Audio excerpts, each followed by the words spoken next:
are following breaking news right now. Madison police responding to a shooting near Follette High School. We have live coverage from the scene today at noon.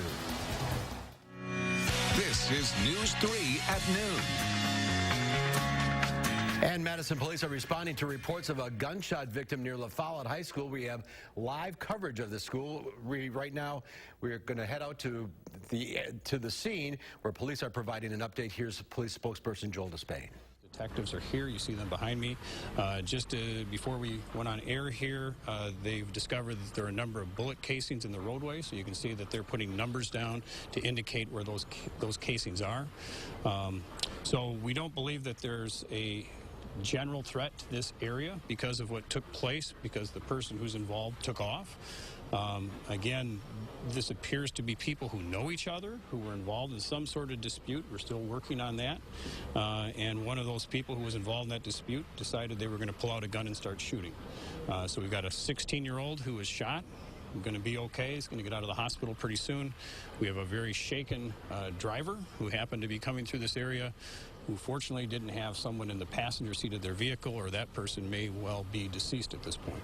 So I think, as everyone knows, we are struggling as a community and as a police department with young people with guns who are finding it a way to resolve their differences, to shoot at each other, and they do so many times, as we see right now, in nice neighborhoods where people are taking care of their gardens and their homes, and there's other children walking to school or coming to school. So again, we're just fortunate right now that no one was seriously hurt. But again, I think anyone who's looking at the scene, seeing the car behind us, realizes that this easily could have been a homicide that took place this morning.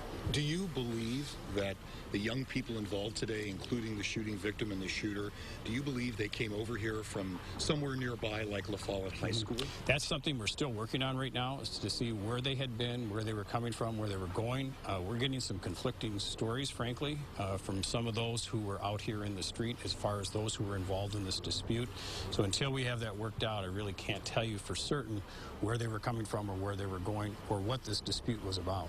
And Joel, you're live on News 3, and I know that this is about a block away from Follette High School. Talk about the added difficulty or stressors with this being so close to students. But we right away recommended to the school district that Follette and nearby Senate middle schools be locked down. They were. I think for parents who may be watching this, again, this didn't take place at any of our schools. It took place in a residential neighborhood, and we think it took place between people who know each other. So we don't think there was any general risk to the students at either of the nearby schools.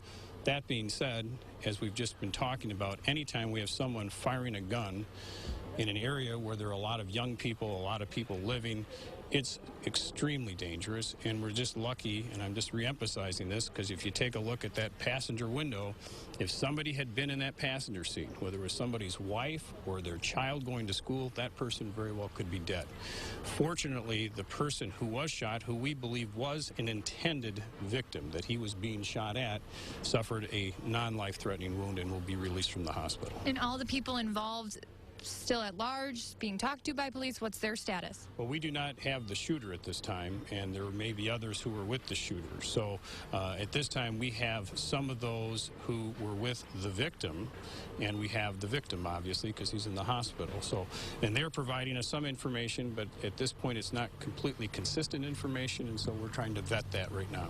Has this been a trouble spot in the past? Have there been recent calls for service here? Anything on the order of violence like this? Not in this neighborhood here. I mean, this is a very tranquil place, as you can see. I think people know that we've had a couple of gun issues at schools recently, including a gun that went off inside a Metro bus in the past 10 days. And so, fortunately, in that case, we had someone who, again, suffered a non-life-threatening injury, and in that case we believe it was someone who had brought a gun onto the bus but was not intending to shoot someone. But certainly this could happen in any of our neighborhoods, near any of our schools or parks. We just have a lot of young people who are deciding that they can go around with guns and shoot. And until we can stop that mentality, I think that, we have risk to our communities. And we as a police department are working on it. I know the schools are working on it. A lot of good organizations are out there working on it too, but we have to change this mentality. What's the status of the school? All clear? Yeah, at this point, I believe, and I would recommend that you check with the schools, but we do not believe that there's any imminent risk to the schools. Now, whether they're still on lockdown, that's up to them. But again, we believe the person responsible for this particular act of gun violence has left the area.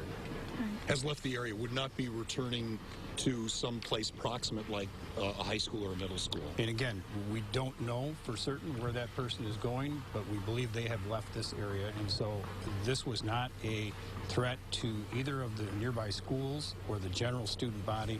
This was a dispute between young people that are acquainted with one another, and it took place near the schools, but not at the schools. Joe, as you can probably see behind me, people are